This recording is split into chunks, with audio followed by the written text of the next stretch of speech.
Cuando los biógrafos e historiadores escriban la historia del siglo XX, Bill Gates aparecerá como el mejor hombre de negocios del siglo y Microsoft como una de las mayores compañías. Paul Allen y él vieron desde el principio el potencial que había para cambiar la vida de todos nosotros.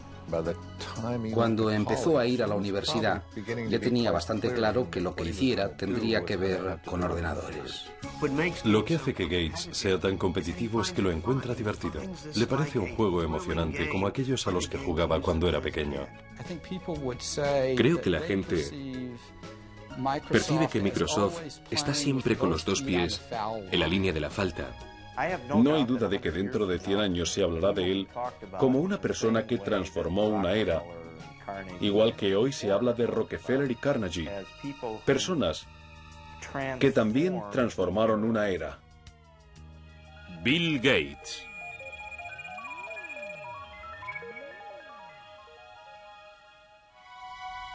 Los valores que condujeron a Bill Gates a convertirse en un titán de los negocios del siglo XX se remontan a sus raíces en el antiguo noroeste. El bisabuelo de Bill, J.W. Maxwell, fundó el First National Bank en Seattle. Los Maxwell disfrutaban de sus privilegios y de su posición social, pero nunca presumieron de su riqueza. Su hijo Willard, también banquero, y su esposa Adele, una apasionada de las cartas, se encontraban entre los personajes públicos más destacados de Seattle. Su única hija, Mary, era una niña despierta e inteligente que se dio a conocer como representante de alumnos de la Universidad de Washington. Atlética y emprendedora, a Mary Maxwell se la conocía como Risitas. Su voluntad y su energía sorprendían a todo el que la conocía. Hay gente que tiende a estar siempre en el centro de la acción. Mary estaba siempre en el centro de la acción. Mary era sincera, decidida, encantadora e increíblemente enérgica. Fue en la universidad donde Mary Maxwell conoció y se enamoró de un joven erudito, Bill Gates Jr., quien se convertiría en uno de los abogados más destacados de Seattle. Cuando Bill y Mary se casaron en 1951, ella decidió dejar su trabajo como profesora para formar una familia y dedicar su tiempo a obras benéficas. La primera de los 3 hijos de los Gates, Christy, nació en 1953. Luego vino su hermano Bill Gates III, nacido el 28 de octubre de 1955. Le llamaban 3. Eso fue porque es el tercer William Gates y los que juegan a las cartas en la familia creen que todo lo que tenga un 3 es bueno. Así que se quedó con 3. Bill y su madre mantuvieron siempre una relación muy estrecha. Ella incluso se lo llevaba a los colegios en los que daba charlas voluntarias. No quedaba mucho para que el precoz de Bill leyera la World Book Enciclopedia de la A a la Z. A veces desaparecía durante horas y cuando le preguntabas, ¿qué estás haciendo?, él te respondía, estoy pensando, mamá. Dicen que la curiosidad mató al gato, pero no a Bill. Bill era curioso. Siempre estaba dispuesto a aprender, animado por sus padres. Los Gates apreciaban la competitividad y el joven Bill Gates le encantaba probar su habilidad tanto en actividades al aire libre como en juegos de interior. Entre sus juegos de mesa favoritos estaban Riesgo, donde el objetivo es dominar el mundo, y el eterno Monopoly, donde con algo de suerte cualquiera puede convertirse en un magnate. Le gustaba competir jugando a las cartas con su hermana, resolviendo rompecabezas, esquiando, haciendo vela, en cualquier cosa. Quería hacerlo todo bien, tan bien como cualquiera de las personas que estuvieran con él. Todos los veranos los Gates iban a un lugar llamado Chirio en el Canal Hood. Allí Bill, junto con su hermana pequeña Libby y el resto de la familia, se reunían con unos amigos y organizaban sus propios Juegos Olímpicos. Si pasabas un par de días con ellos, volvías agotado de tanto juego y tanta actividad. Era una situación muy animada. Era todo muy competitivo, no hay duda. Y los niños eran parte de ello. Nunca había un momento de aburrimiento.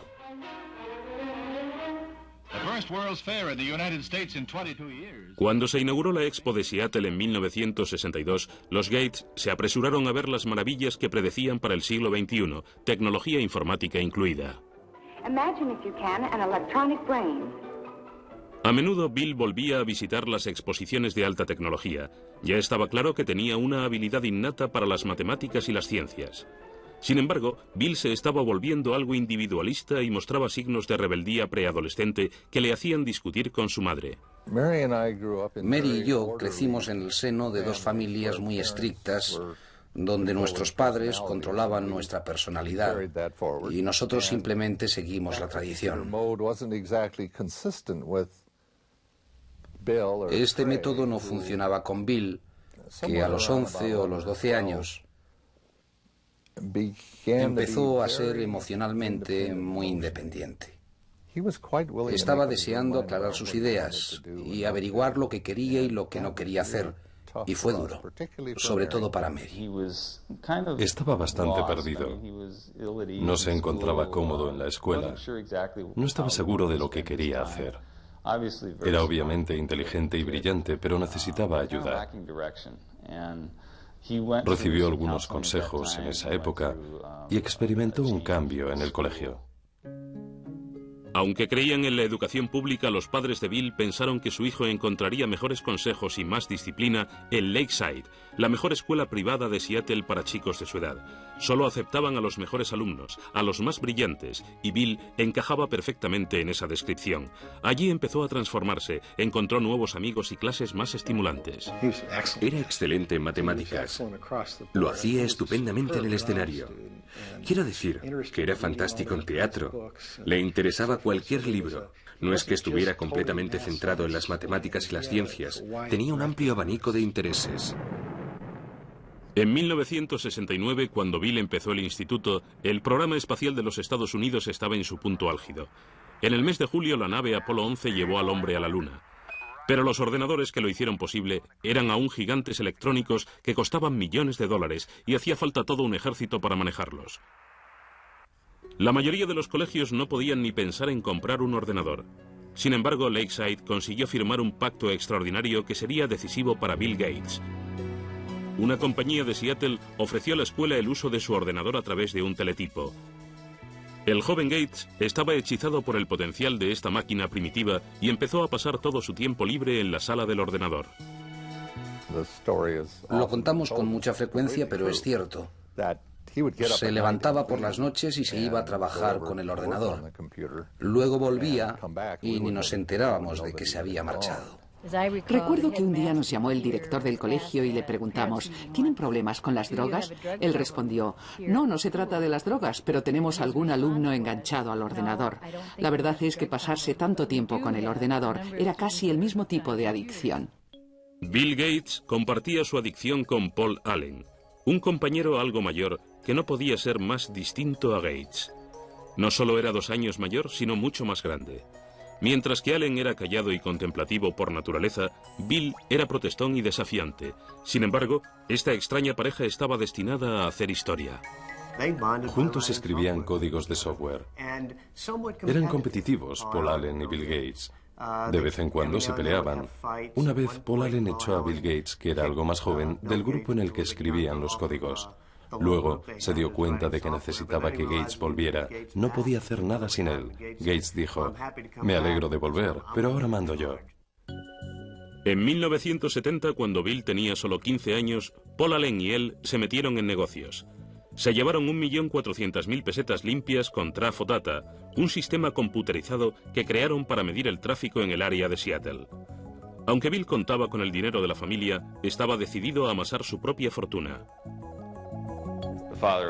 El padre de uno de los amigos de la infancia de Bill contaba que Bill olía los dólares y que siendo un niño conocía el valor de un contrato. Incluso tenía un contrato para utilizar el guante de béisbol de su hermana mayor, un documento firmado y perfectamente legal. En el verano de 1972, a los 17 años, Bill fue a Washington D.C. para trabajar como ayudante del Senado. Esta toma de contacto con la política y el gobierno le sería de gran ayuda más adelante. Ese otoño, cuando regresó a casa, solicitó un permiso en la escuela, ya que Paul Allen y él habían conseguido su primer trabajo en una compañía de ordenadores. Empezaron a hablar de fundar su propia compañía, pero los Gates insistían en que su hijo terminara el instituto y fuera a la universidad. A su madre le preocupaba que estuviera socialmente inadaptado. Tal vez lo estuviera, pero tenía otras cosas en la cabeza. No era ni maleducado ni brusco. Simplemente marchaba al son de otra canción. Es un genio y tiene sus propios planes. Bill se graduó en Lakeside en 1973. Sus padres se sentían orgullosos de que le hubieran aceptado en la Universidad de Harvard. Sin embargo, su futuro ya estaba en marcha y estaba dirigido por los ordenadores. En otoño de 1973, Bill Gates se despidió de su familia y de Seattle y se dirigió al este, concretamente a Cambridge, Massachusetts. Durante su primer año en Harvard, pensó en estudiar Derecho, pero ningún curso le activaba la imaginación como lo hacía el trabajo con los ordenadores. Bill siempre estaba decidido a hacer lo que le interesaba. Para lo que menos le interesaba, entre ello las clases, simplemente se dejaba llevar y utilizaba su talento. Recuerdo que estaba en una clase de introducción a la literatura griega en la que, ni hablar de lo que estuvo haciendo durante el año, claro, pero se quedó despierto la noche anterior al examen, luego se dormía en medio de la prueba y aún así sacó un notable. No es extraño que Bill se quedara dormido en el examen. Entre las clases y el tiempo que pasaba en la sala de ordenadores de Harvard, parecía que estaba en marcha las 24 horas. Llegaba a la habitación y a veces ni se quitaba la ropa. Simplemente se tumbaba en la cama, que por supuesto estaba sin hacer porque nunca tenía tiempo para eso. Y se quedaba dormido, con la puerta abierta, completamente vestido. Se tumbaba y se dormía. Cuando había descansado, ¡boom!, se levantaba y se ponía en marcha.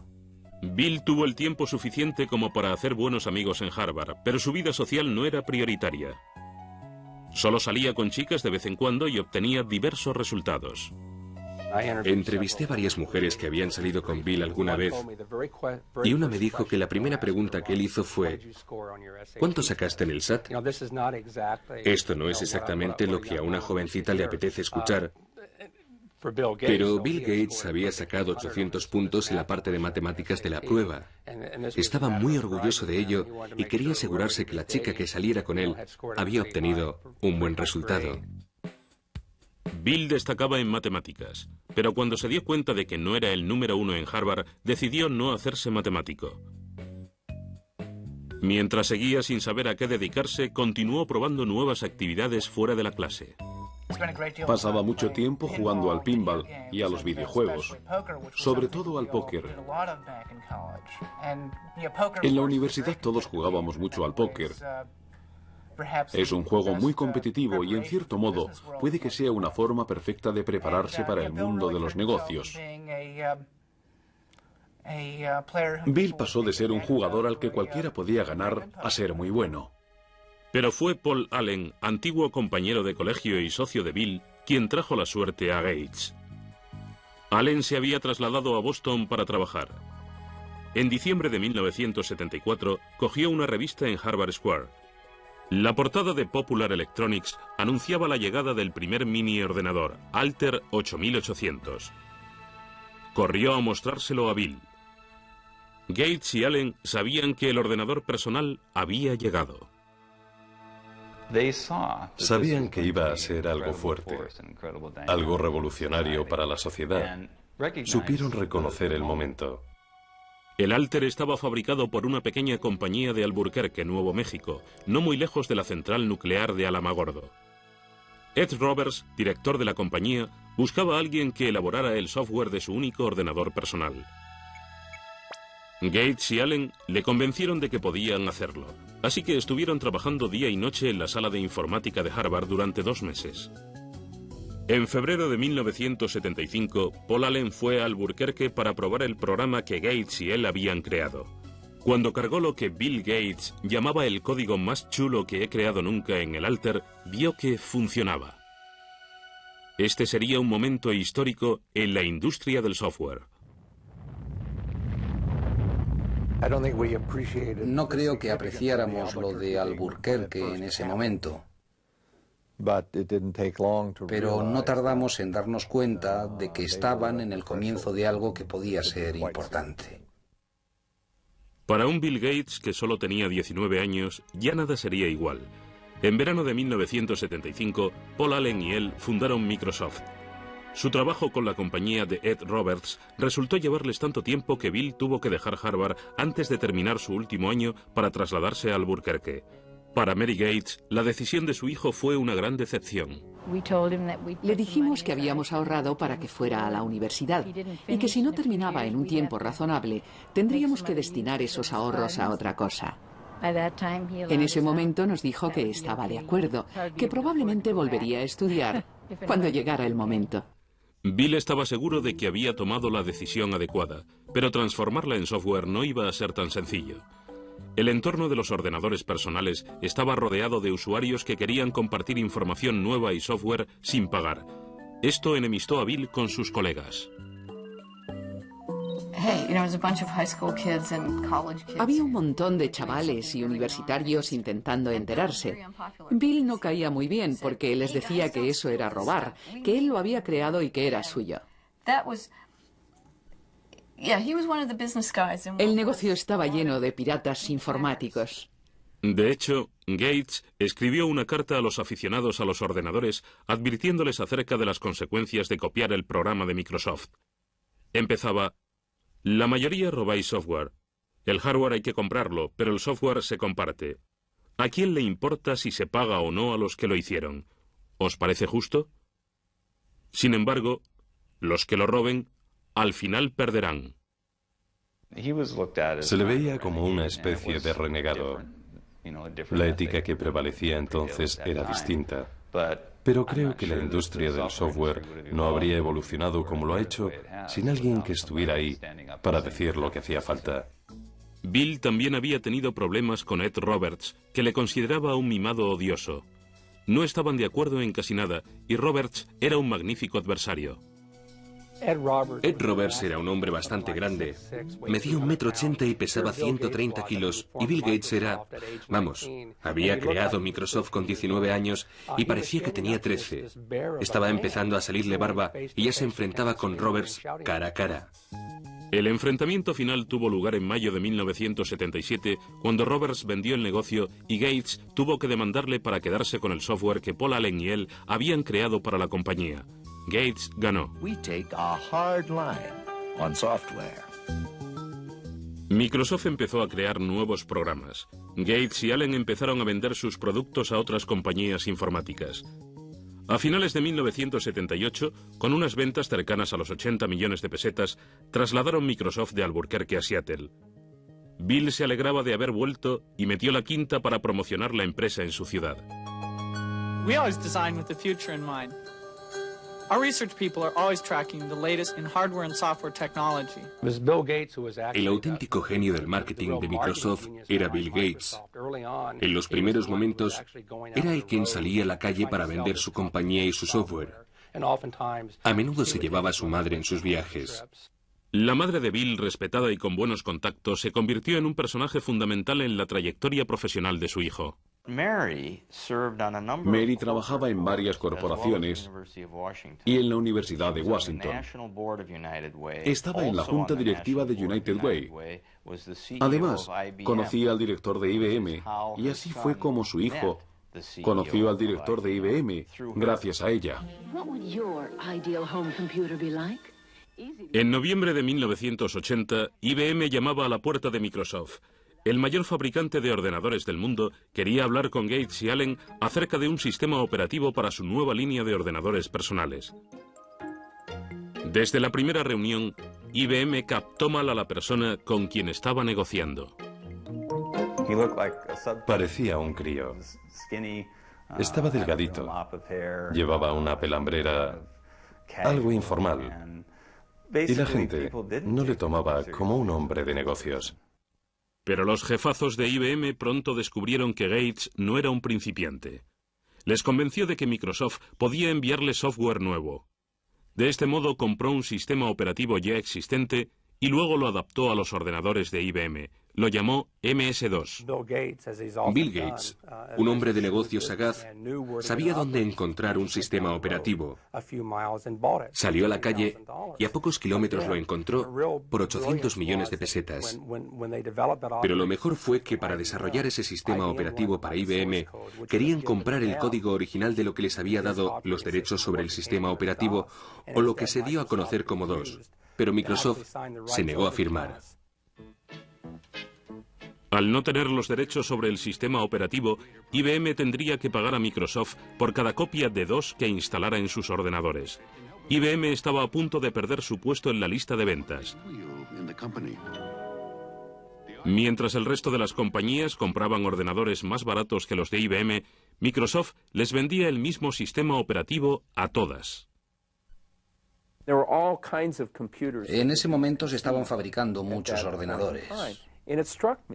Me sorprendió que no sé quién ganará en el negocio del hardware, pero Microsoft tiene muchas posibilidades en el del software.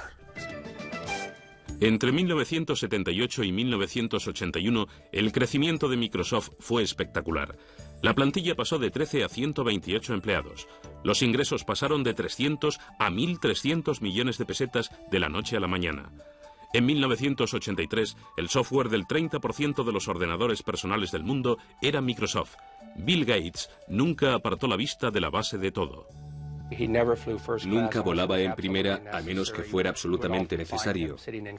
A menudo viajaba en autobús y se ponía una manta por la cabeza para poder dormir. Sus padres le habían educado en el valor del dinero y del trabajo, y esto se reflejaba no solo en cómo llevaba su vida, sino en cómo llevaba Microsoft. A principios de los 80 la industria pasaba por un momento importante, sobre todo para aquellos que aún no habían cumplido los 30. Microsoft empezó a trabajar con el software de compañías innovadoras como Apple y su gurú Steve Jobs. Muchos consideraban el Macintosh y su software lo más ingenioso del momento, el producto del futuro. To create a new standard, it takes something that's really new and really captures people's imagination. And the Macintosh, of all the machines I've ever seen, is the only one that meets that standard. Pero Microsoft y Apple no tardarían en iniciar una dura lucha por los derechos de la siguiente generación de programas de software. Bill Gates estaba a punto de recibir una noticia que haría que Microsoft se tambaleara.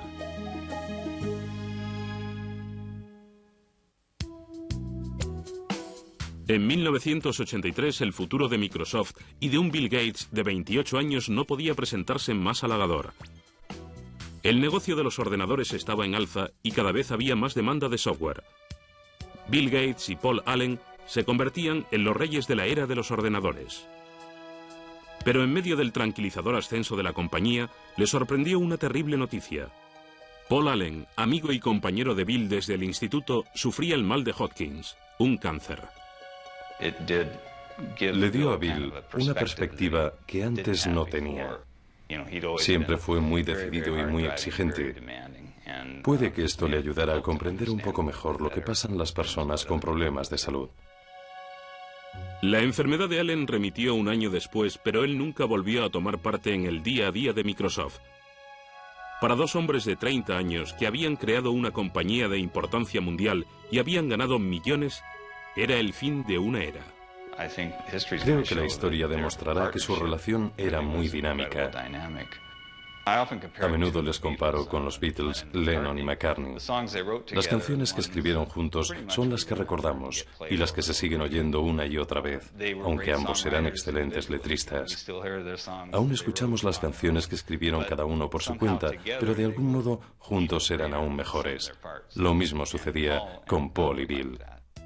En 1984, Bill Gates se había convertido en la única cara de Microsoft.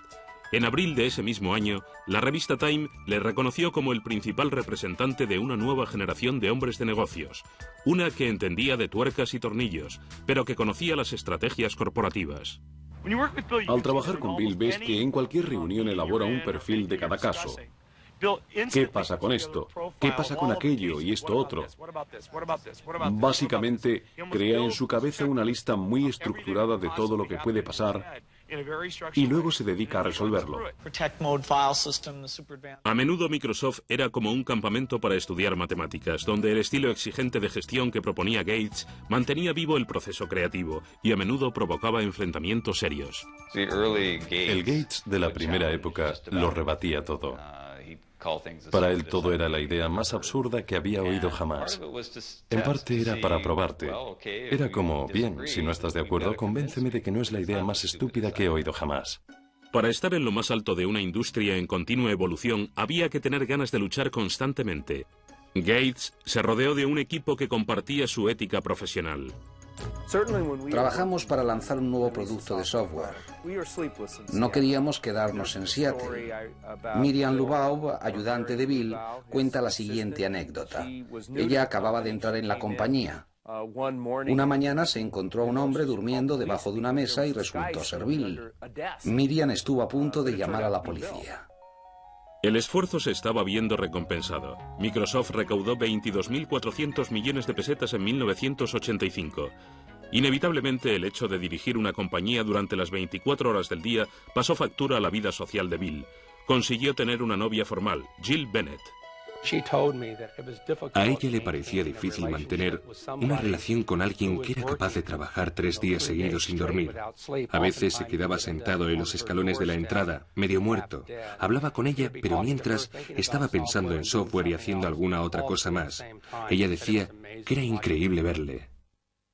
En el centro de este trepidante ritmo de vida se encontraba un nuevo producto. En 1986, Gates lanzó Windows, que se convertiría en la firma de la compañía. La crítica enseguida comentó que el uso del ratón y los iconos era más aburrido que el Macintosh de Apple, que se consideraba el sistema operativo más fácil de utilizar. If you know how to point, you already know how to use it. Macintosh, the computer for the rest of us. Apple había permitido a Gates el acceso a toda su tecnología mientras él estuvo trabajando en el nuevo software para Macintosh. Gates aconsejó a Apple que sacara la patente del software. Pero Apple estaba más interesada en vender ordenadores que en el programa, así que ignoraron la propuesta. Una vez más, Gates aprovechó la ocasión y salió corriendo. En esta industria competimos y colaboramos al mismo tiempo. Un día Bill me dijo, ¿sabes una cosa? Soy un competidor, así que aunque eres mi amiga, no me des información que no quieras que use contra ti. Porque voy a competir contigo y si me dices algo que me pueda servir, lo utilizaré. Pero Apple decidió que Gates no se iba a aprovechar del negocio, así que amenazó con presentar una demanda contra Windows. Gates se negó a pasar el software de Microsoft que Apple necesitaba tan desesperadamente. Al final, Microsoft venció a Apple ante los tribunales. Finalmente, Microsoft demostró que aunque ambos ordenadores funcionaban de forma similar, cada una de las funciones de Windows era muy diferente a las de Macintosh. Aunque la primera versión de Windows no era perfecta, le dio a Microsoft un nuevo empujón económico. En 1986, Bill Gates puso a la venta la compañía. Se quedó con el 45% de las acciones, lo que le convertía en millonario a los 31 años. Aún así, Gates nunca se sintió seguro con respecto a la situación de la compañía. No quiere fallar. Y cuando se tiene ese miedo, cuando estás siempre mirando hacia atrás a ver quién viene y quién pretende quedarse con Microsoft, te consumes y te haces la persona más competitiva de la industria. Vive intensamente. Gates fue ganándose la reputación de ser despiadado y algunos empezaron a aliarse para ir contra él.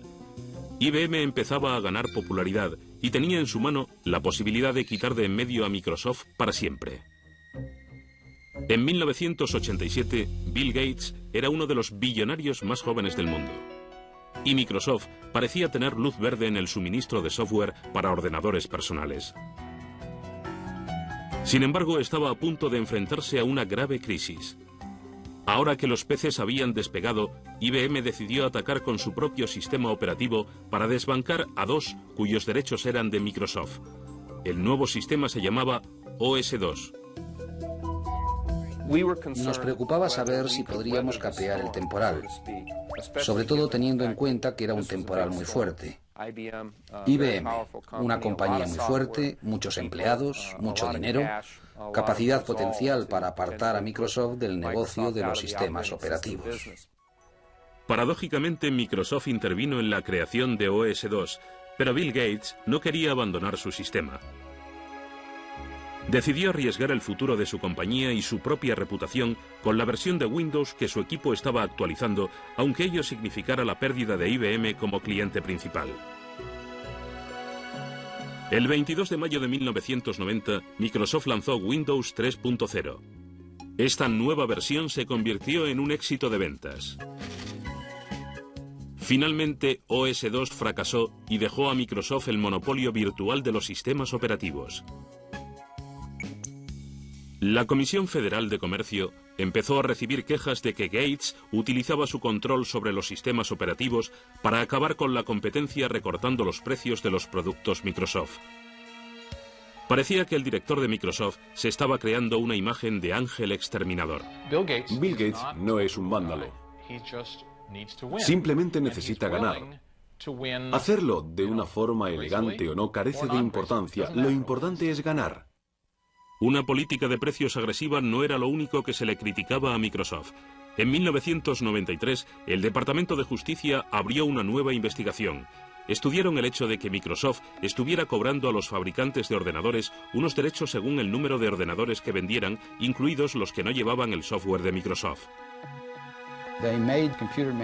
Hicieron pagar los derechos a los fabricantes de ordenadores, tanto si llevaban el software de Microsoft como si no. De este modo, evitaban que la compañía entrara en el mercado. The Justice Department has charged Microsoft, the world's largest software company, with using unfair marketing and contracting practices to choke off. En julio de 1994, Microsoft consintió dejar de cobrar los derechos en cuestión y el Departamento de Justicia cerró el caso.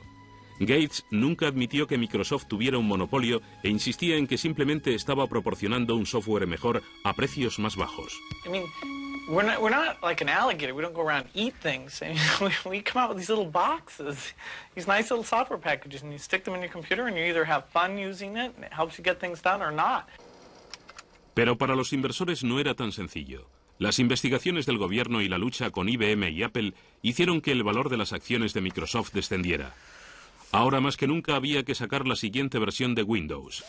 Gates encontró un modo de relajar la tensión. Apareció en una campaña publicitaria con Steve Ballmer, el Top Gun de Microsoft. Hizo varias apariciones estelares en convenciones. Un día incluso llegó vestido de Mr. Spock. Gates instituyó las microolimpiadas. Esta desordenada competición entre los empleados de Microsoft recuerda a los juegos a los que Gates jugaba de pequeño en el canal Hood. Era como un campamento de verano para adultos. Íbamos a su casa y él se pasaba siglos pensando en nuevos juegos. Era el maestro de ceremonias. Nos dividía en equipos teniendo en cuenta cómo íbamos a interaccionar y luego nos poníamos a jugar a los juegos típicos de los campamentos. En una de esas microolimpiadas es donde conocí a Melinda. Melinda French tenía 28 años, se había graduado en Duke y tenía un máster en gestión y dirección de empresas. Llevaba varios años trabajando en un puesto directivo en Microsoft. Para los familiares y amigos de Bill, estaba claro que era la mujer con quien Gates, a sus 37 años, había decidido pasar el resto de su vida.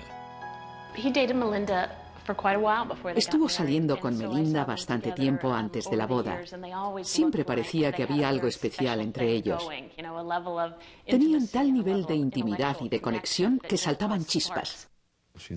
Es una persona maravillosa. La pareja perfecta para él. Es muy inteligente, organizada, comprensiva. Le interesa mucho la familia y la vida familiar. Bill y Melinda se casaron en Hawái el 1 de enero de 1994.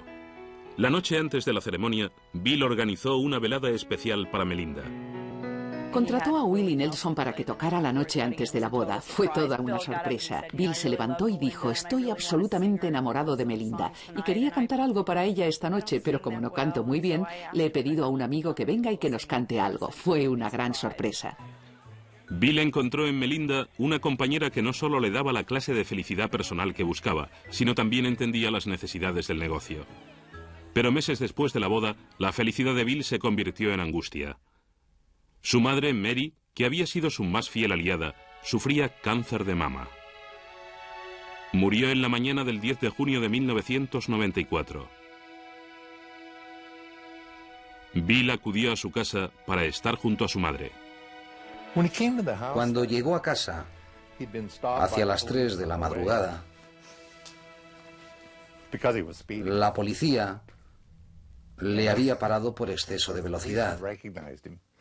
Por supuesto, el policía le reconoció.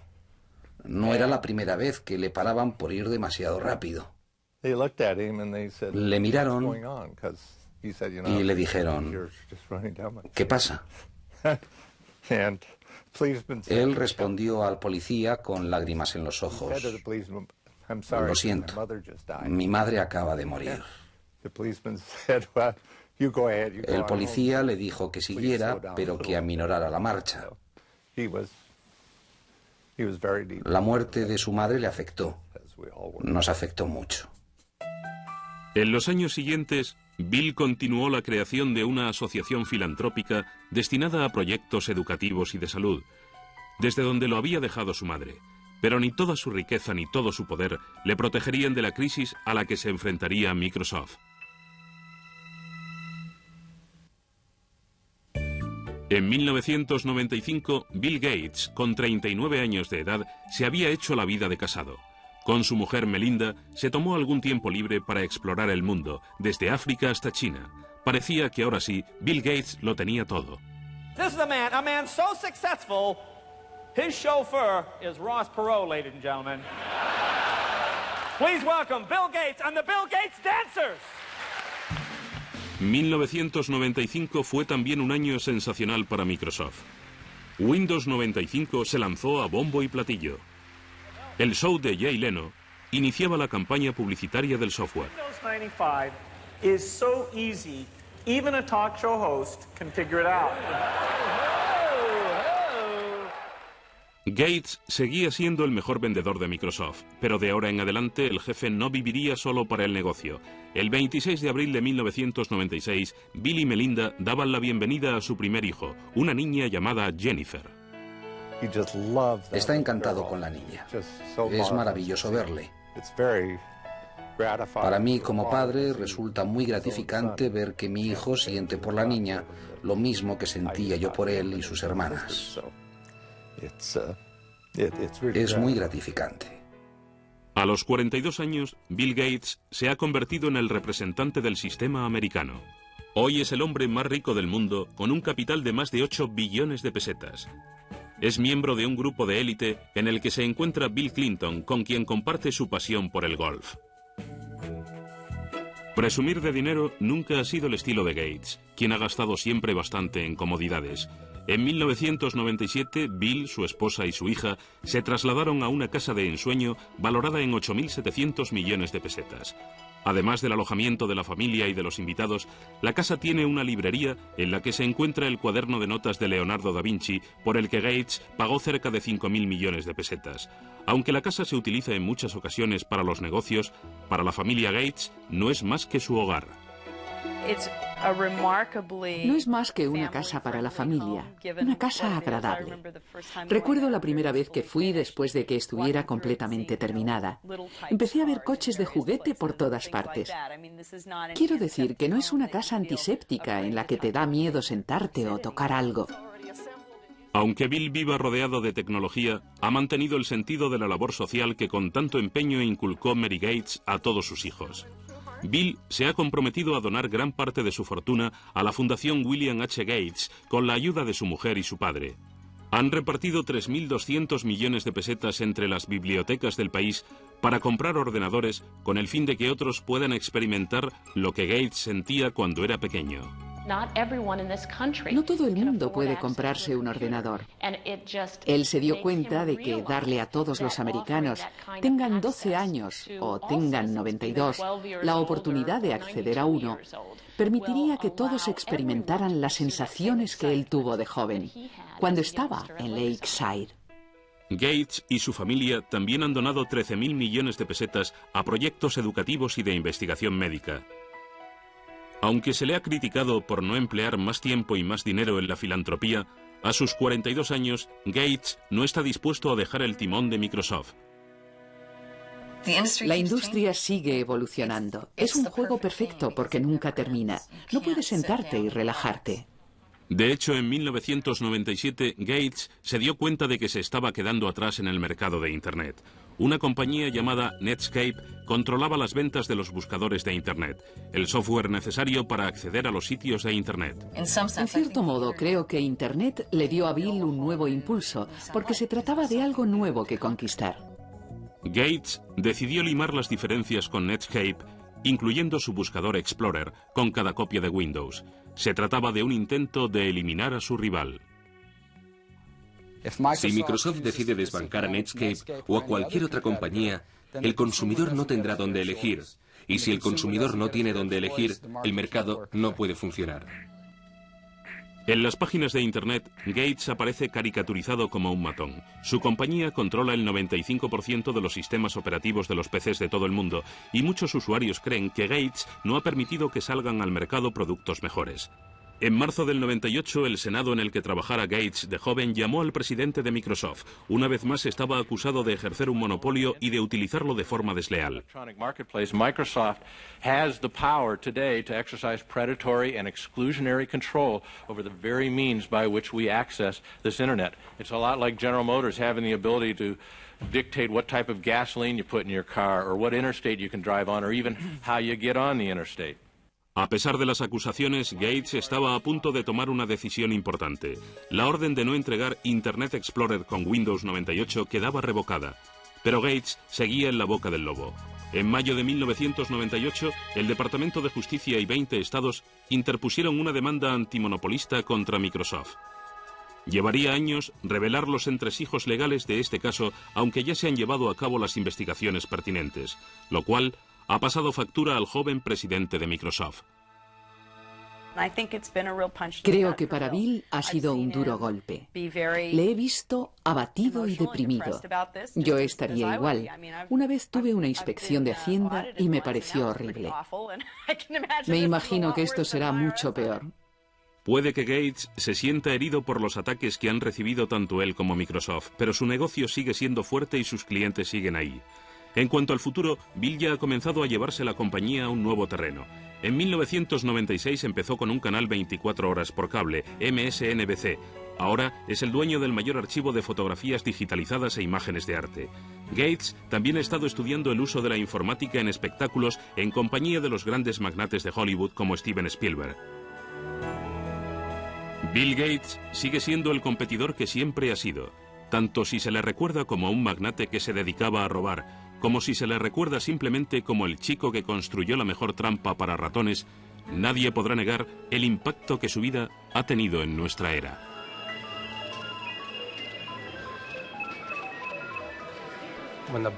Cuando biógrafos e historiadores escriban la historia del siglo XX, Bill Gates aparecerá como el mejor hombre de negocios del siglo y Microsoft como una de las mayores compañías. Es increíble lo que ha conseguido en poco tiempo. No hay duda de que es uno de los mayores éxitos del siglo XX.